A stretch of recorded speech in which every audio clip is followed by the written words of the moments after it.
Hey, it's Alex with Lover Fighter Writer, and this video is my ArtSpace AI review, and we're also going to do a full ArtSpace tutorial. There's not that many different features in it, so it shouldn't take me too long to kind of go through them all and show you exactly how to use each of the different features. So this is the ArtSpace dashboard right here. This is what the tool looks like, but I just wanted to start on this page, which is the ArtSpace AI gallery.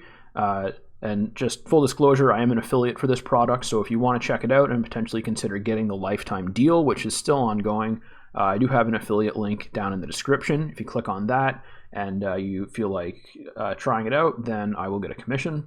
And basically, when you're on the website, you can go to the gallery tab and it'll take you to this page.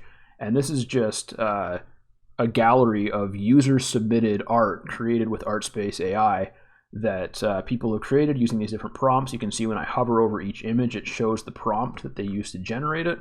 And so this is just pretty incredible, the amount of variety and creativity that people have been able to use to create all these different pieces of art. You can see like some of them are very obviously renditions of famous people. Some of them are fictional people. Some of them are nature and animals and fictitious creatures, mythological creatures, an apple, all these different things, right? So you can really get this to draw a lot of different stuff. I have found some limitations in it already. Like if you look at most of these pictures, you'll notice that most of them are of like one thing. So most of them are like one figure or, you know, a nature scene or something like that. There's not a lot of them that have like complex multi-person actually this one's pretty good, but it's a little bit harder in my experience, at least, although I haven't used it a lot, but in my experience it's a little bit harder to get it to draw really detailed like multi-person scenes or action scenes and things like that, but it is ever improving and I have gotten some really cool results with it. But to be honest, I'm not that good at using it compared to some of this stuff, like all these really nice pieces that other people have created.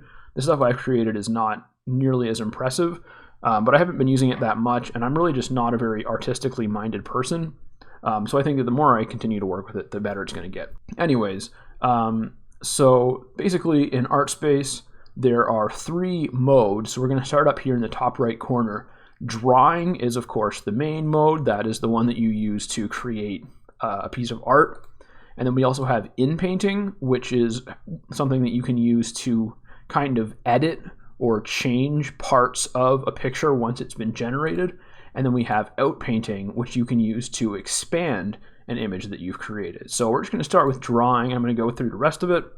And so there's two different AI models right now. You have ArtSpace, which is just the main one, and then you have ArtSpace Rendered, which is an experimental version. Basically, if you're trying to generate something kind of specific and you're just not getting what you want, then you can switch back and forth between the two models to see if one of them does a better job. So I'm just going to leave it on the main one for now. And then here we have seed. Now the seed is just a randomized number which kind of represents the image. And so if you every time that you generate an image, it'll generate a seed which appears over here on the left. And then if you want to generate the same image or a similar image, then you can put the seed in here and you can either use the same description or you can use a slightly different description and it'll create a similar image but with whatever changes you add. And then this is actually my favorite feature right here is the seed image. So you can actually upload a custom image and use that as a reference point for the AI to draw off of. And that's how I've gotten most of my favorite images that I've created with ArtSpace is I find like a stock image that looks similar to what I want or has like the kind of theme or shape or colors that I want. And then I upload that as the seed image and then I generate something off of that. And that's how I've been able to get some really cool results. And then here we just have the different aspect ratios that you can use. For the most part, I either use 1:1 if I'm creating something for social media, or if I'm creating something for like my blog or for YouTube, then I usually use 16:9. I'm just going to leave it on 1:1, which is a square image for now. And then, of course, you can edit the width and the height. The maximum is 2048 for both, and the minimum is 1024, I think. But then obviously once you have the image, you can scale it however you want with Photoshop or GIMP or Canva or whatever else. And then this down here is just a little enhancement that corrects faces. So if you've ever used an AI drawing tool before, then you know that they struggle with certain things. And one of the things that they tend to struggle with is drawing human faces. So basically, if you generated something several times and it's not getting the face right, then you can just turn this on, and that may help. But it's generally recommended that you leave it off at first. And then over here on the left, we have history, which is your past images that you've generated. Formulas, which is how you can generate a prompt. Gallery, which opens up the gallery that I showed you earlier. And community goes to the Facebook group, which, I mean, there are tons of other really awesome images like these that get posted in the Facebook group every day. I'm actually pretty jealous about how cool the things are that other people are making, because like I've made some cool stuff, but it's just like some people are doing next level art with this tool. And then support just takes you to a support form. So just to kind of go through that's the gallery. Just to go through my history a little bit here. These are some of the images that I've been generating in the past. So I had an idea for like, it was like two vampires kissing, or like a vampire seducing a woman or something like that. So these are some interesting things that I generated. None of them were quite what I was looking for, but like I thought this one was pretty cool, and this one's obviously very creepy. And then before that, I was generating images of sad cats and a sad dog, which was just like, it was an inside joke with some friends in a Discord server that I'm in, and so I was like generating just images of sad animals for that joke. And then here I had images of, I think this was like two robots fighting or something like that. So these are actually pretty good.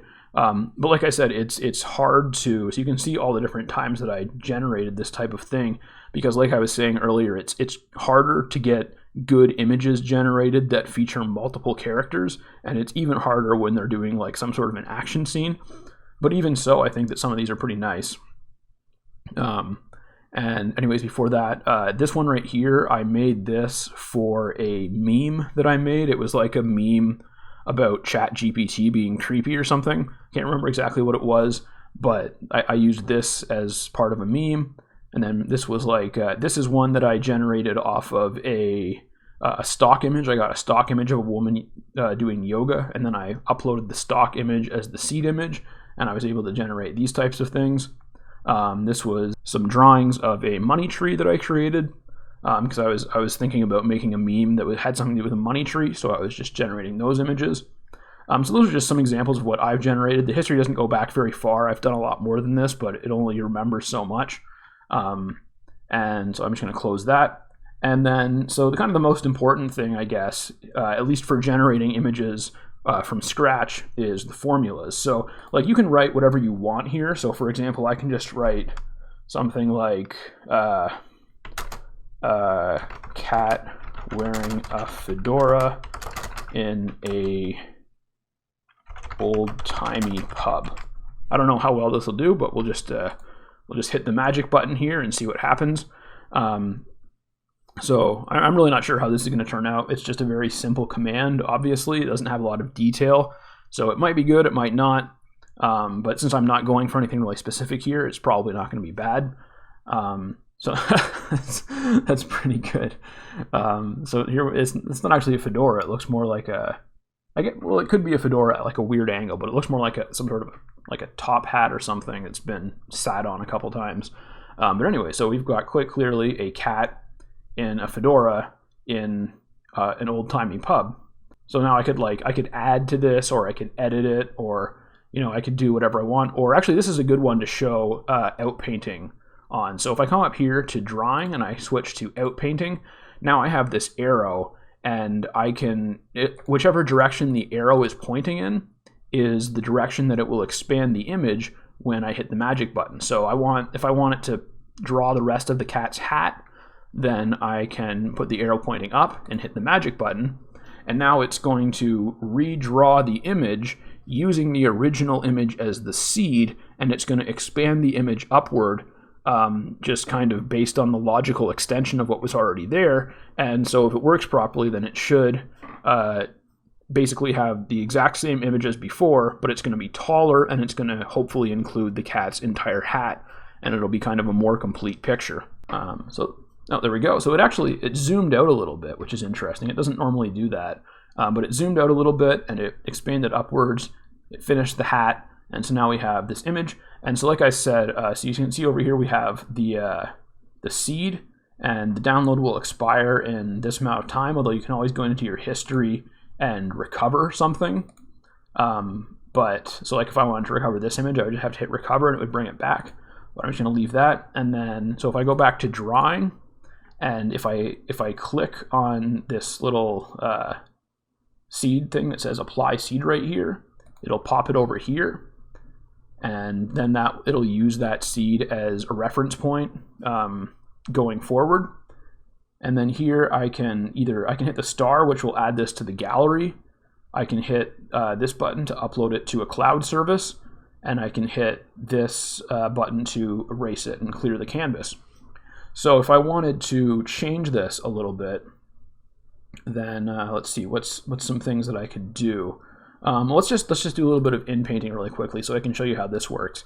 Now I'm not very good at inpainting because it involves like being really careful about what you're doing. But so basically you can select the brush or the eraser, and what you do is you kind of cover with the brush. You cover what you want to change, and you can change the size. So if I put it down here, it's a smaller brush. If I put it up here, it's a bigger brush. I want it somewhere in the middle there, a little bit lower. And you can like undo and redo any actions, and you can hit clear to erase all of them. So what I'm just going to do is I'm going to cover up these lights, I think. Okay, so I'm going to cover this with the brush. I'm going to cover this with the brush. So now what I need to do is in my description down here, I need to specify what I want it to do differently up there. Actually, I'm just going to cover this entire kind of area up here. And I'm just going to replace the period with a comma and say with a disco ball on the ceiling. And now I'm on inpainting. I've covered the area that I want to change. I've changed the description, and I'm going to hit the magic button. And hopefully, if this works well, I haven't done this a lot, so I might have made a mistake there, or it could just not generate it perfectly and not do a perfect job. That can obviously happen. Just like with most AI writing tools, like with Closer's Copy, which this tool is created by Nico Angler, who is the creator of Closer's Copy, which is a really great AI writing tool. So with most AI writers, like 80-90% of the time, they generate really good text, but once in a while they'll generate something completely random that you didn't ask for, and so that can happen with this too. Okay, so I didn't really get a disco ball, but this did change, right? It used to be 2 smaller lights, now it's like 1 big light.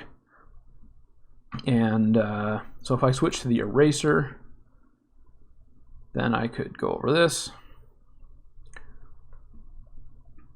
And I don't really remember exactly what the eraser does. It's been a while since I watched that tutorial. So I'm just going to cover it up again. I'm going to leave the description the same, and I'm going to hit the magic button again. And so I think it might just erase that from the picture. So it might like remove the light and then just have like the background there. But because I've specified in the description that I want a disco ball on the ceiling, it might give me that. I'm not sure. But again, it's not going to be perfect every time. But this is just kind of 2 different ways to use the inpainting tool. And you can do a lot of cool stuff with that, because it's like if you get an image that you really like, but there's like one thing that's out of place, or one thing that you want a little bit different, or you want to change a color, or you want to change like a little position, then you can do that with inpainting. And so this time I got something that looks a little bit closer to a disco ball, right? So that's pretty cool. But I'm just gonna put it back to drawing, because I don't want to hang around on these features for too long. So if I just click download, then it'll download it for me. I can download it to my hard drive, or I can use this button to upload it to the cloud.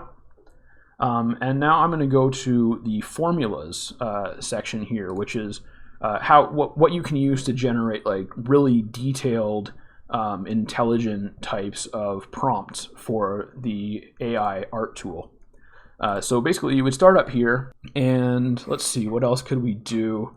Let's stick with the same basic topic. So I'll just say a cat wearing a fedora in an old-timey bar. And then under styles, we have all these different styles of art. And I don't know a ton about art, so I don't really know what most of them even look like. But let's just go with Renaissance. That might be some sort of like an oil painting. And you can select more than one. I just usually go with one, but if you want to, like, I guess, create a hybrid of 2 different artistic styles, you can do that. Under artists, again, I don't know a lot about a lot of artists. I know that Jackson Pollock is popular, so we'll go with that. Probably not a Renaissance painter, but I'm not sure. Formats, again, and all of these you can pick multiple, but I'm just going to go with one. So like when I'm doing things like more modern stuff, and especially if there's like an action scene, I usually choose action photography. Cinematography from music video, that's interesting.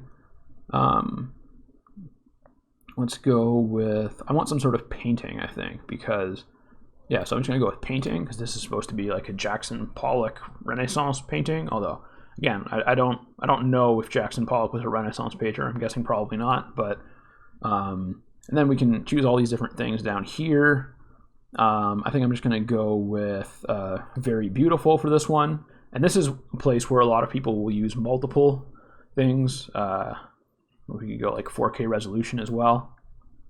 And then vibes, we can go, we'll just say awestruck, and perspectives, full shot. Okay. And then, so this is the preview of my prompt that I've created just by, putting in the subject and then clicking on these things. We have a cat wearing a fedora in an old-timey bar in style of Renaissance by Jackson Pollock painting. Very beautiful in 4K resolution, awestruck, full shot. And then if you click enhance, it will add or change things in your prompt. And if you hit inspire, it'll create one for you. So I'm going to come back to that in a second.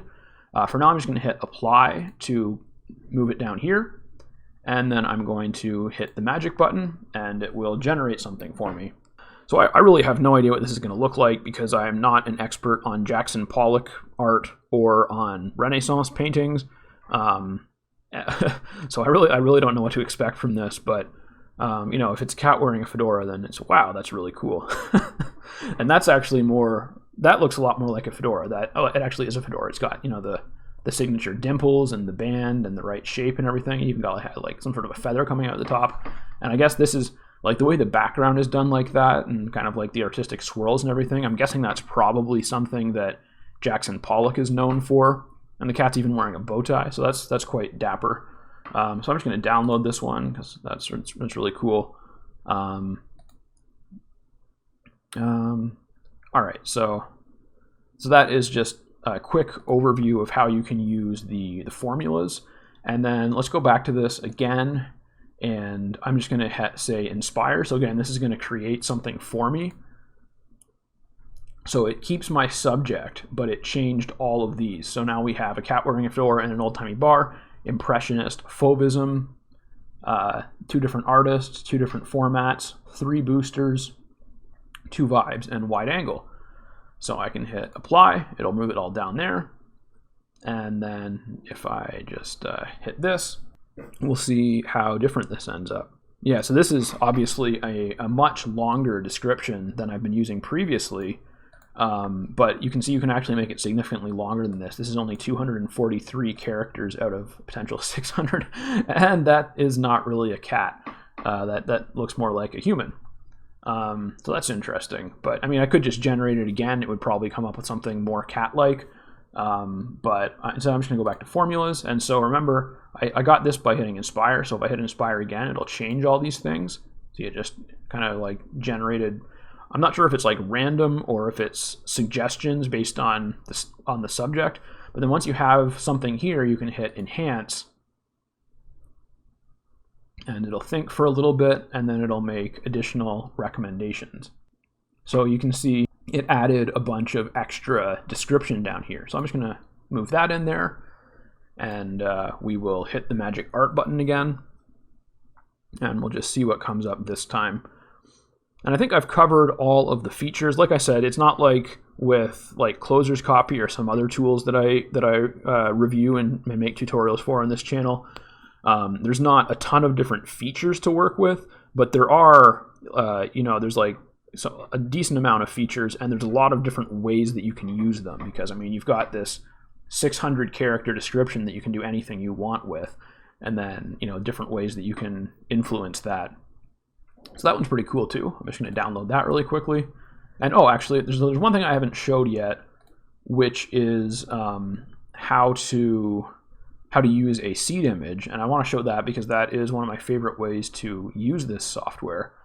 So I'm just going to get rid of this seed number here, and I'm going to clear this, and then I'm probably going to like cut the video here, and I'm just going to find a image on my hard drive to upload, and then we will play around with that a little bit. Okay, so now you can see over here I've uploaded a seed image. It's like a stock kind of MMA action shot. That I have a blog that's like based on martial arts and MMA stuff, so I just happen to have this on my hard drive. So I thought that it might be interesting to see if we can turn this into something like two cyborgs fighting. So what I'm going to do is, now that I've uploaded my seed image, I'm going to go back to formulas, and I'm going to say two cyborgs fighting in a space station next to a supernova. So that might look interesting. And I'm going to get rid of these, and I'm going to say, let's see, we want something like cyberpunk. And for artists, I don't know what I would want to use for this. So I think I might just leave this blank, actually. Or actually, we'll go with Bill Watterson. I always kind of default to Bill Watterson because Bill Watterson is the creator of Calvin and Hobbes comics, and I love those growing up. So that's always one that I like to play with. Formats, we can get rid of these, and we will say, we'll go with action photography. I mentioned that one earlier. Boosters, we'll stick with 4K resolution, and maybe we'll also add hyper realistic. Vibes, we want something very action or tech oriented. Futuristic will do. And perspectives, actually wide angle might have been a good one there, so we'll stick with wide angle.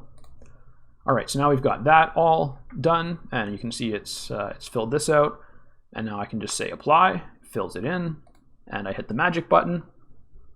And just, I don't think I mentioned this before, but so right now ArtSpace is a lifetime deal. At some point in the future it will turn to a monthly pricing, but right now you get the lifetime deal and you get unlimited use. I think you can generate a new image like within something like 6 to 10 seconds after you've generated the previous one, and so this is interesting.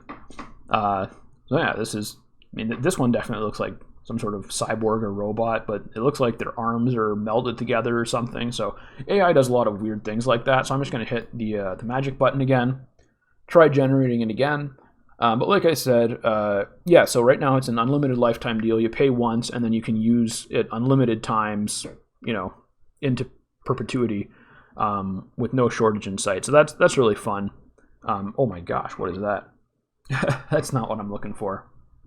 So I'm just going to let's try switching it to the experimental model, and I'll just try it like that for now. And so anyways, yeah, so again, like I was saying earlier, I find that when you have multiple subjects, like multiple people in the image, the AI has a bit more trouble drawing that, and so you have to try more times. But that's very interesting. It's very different from what we were getting before, which I guess is because of the different AI model. Let's switch it back to the original one, and we'll just leave it at that. Try this one more time, see what we come up with, and then I'm going to wrap this video up because I don't want to go on too long.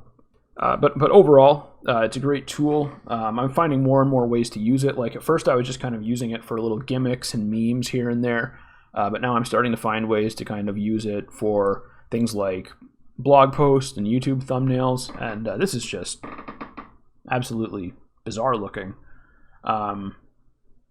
So now that I've tried this a few times and I use both models and I haven't been getting what I want, I would probably revisit some of the things that some of the specifications that I've made in the prompt and see if I can find a way to tweak something that would get me better results. Actually, let's just do it one more time.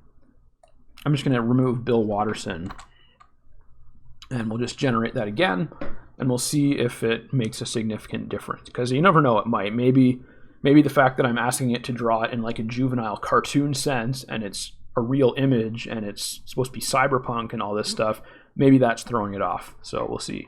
Wow, that's actually, so obviously this is kind of a mess, but it looks pretty cool overall. Like, you know, you've got kind of the supernova in the background. It looks like they're on a space station. Clearly two separate entities that are fighting. So I think that just removing the artist name there made a difference. So I would just, if I wanted to really pursue this, then I would continue tweaking different things, like change or remove one part of the prompt at a time and then regenerate, see what it does, make improvements, and just continue reiterating it from there until I get something really close to what I want. And once I get something that is what I want, I can just download it, or if it's close, then I can use in-painting and out-painting to kind of improve upon it. So anyways, that is my ArtSpace review for ArtSpace AI, and also hopefully that was a pretty good tutorial. I think I showed kind of the how to use all the different parts, how to troubleshoot and improve things a little bit. And you know, we got some pretty cool images out of it. But overall, like if you really want to see what can really be done with this tool, you need to look at the gallery, because there's a lot of people that are much better at using this than I am. Because I'm very good with the AI writers because I'm a writer, but I am not an artist by any means. So I'm not as good at coming up with prompts of what I want things to look like. So if you want to see what's really possible with this tool, I definitely recommend looking at the gallery. There's tons of images here. And yeah, remember, if you want to check this out, I do have an affiliate link in the description. I'd really appreciate it if you use it. And leave me a comment if you want any follow-ups on this, any specific tutorials or videos in the future. And I will catch you again later. Take care.